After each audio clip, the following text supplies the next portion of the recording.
What is your opinion on reading? Reading is something of a large controversy.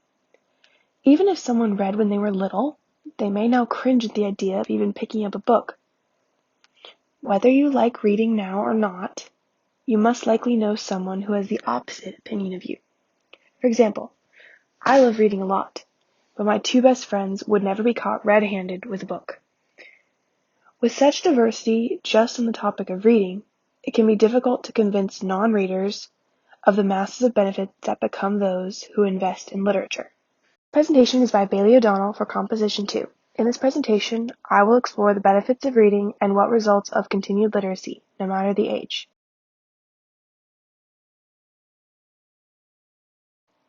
Reading at any stage of life increases your ability to think outside the box. Hardwired for both critical and creative thinking, the brains stored in our skulls are marvelously capable of bringing us deep into the world of characters that we discover in stories. This launch of self-formation of images is known as imagination, the key to the lock of understanding a story. Getting lost in a story is simply a side effect of imagination.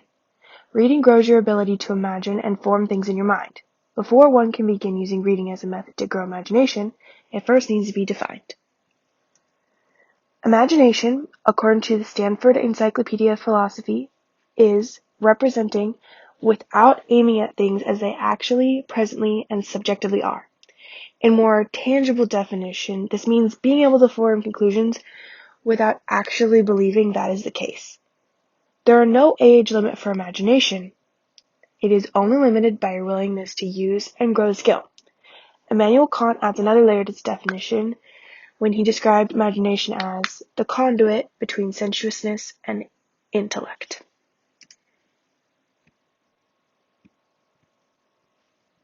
So if imagination is so amazing and we should all have it, why do so many people fail to pick up a book and read it? Here are some key reasons. The first is the stigma surrounding reading itself. Many people believe that once you are a certain age, it is weird to pick up a fiction book, or any book in general, and enjoy yourself. The second is the stigma surrounding imagination. Most people believe imagination is only limited to young children and immature adults. The third is time factor.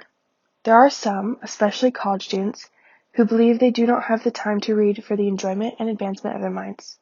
However, these three roadblocks are easily overcome and can be disproven with a few key research elements.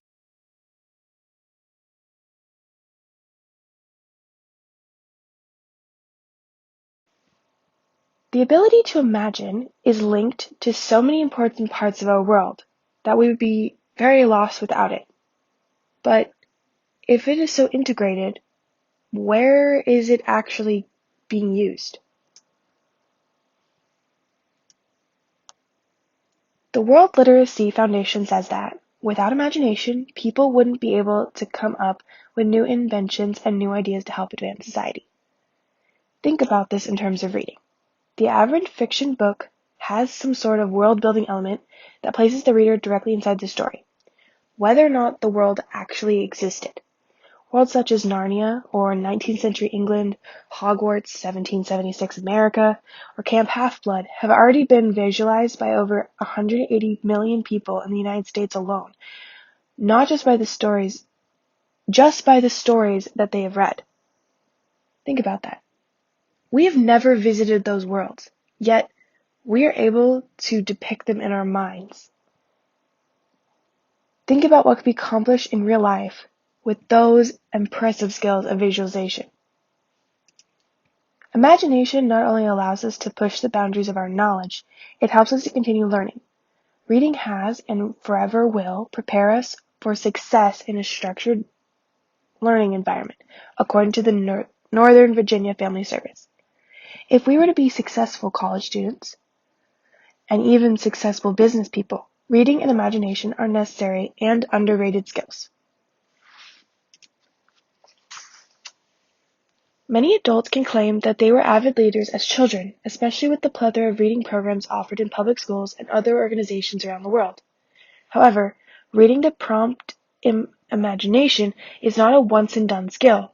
Literacy Works states that reading fiction was found to improve readers' imagination in a way that is similar to muscle memory in sports. It needs to be practiced and exercised in order for it to be beneficial to us as we continue life. If you feel like you don't have enough time to read, here are some good suggestions. Try reading short stories or essays, things that are smaller and easier to read. Ask someone who reads a lot for recommendations. Or pick out a random book that looks interesting and read one chapter a day, or even one page.